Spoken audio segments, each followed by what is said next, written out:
Mix सब्जी कीमा।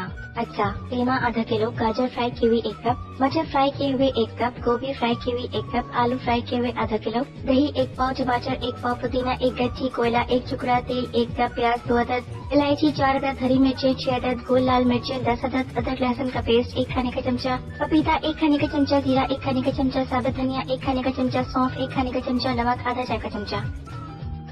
तरकीब। पहले तवे पर 1 खाने का चमचा सौंफ, 1 खाने का चमचा साबुत धनिया, 1 खाने का चमचा जीरा, 4 अदद इलायची और 10 अदद गोल लाल मिर्चें भूनकर पीस लें।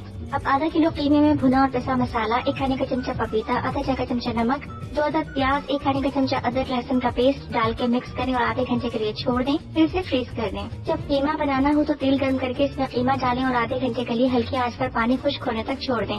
अब इसे अच्छी तरह भून के फ्राई की हुई 1 कप गाजर, 1 कप मटर, 1 कप गोभी, आधा किलो आलू, 1 गच्छी पुदीना और 6 अदद हरी मिर्चें शामिल कर लें और चूल्हा बंद करके कोयले का धुआं दे दें। मिक्स सब्जी कीमा तैयार है।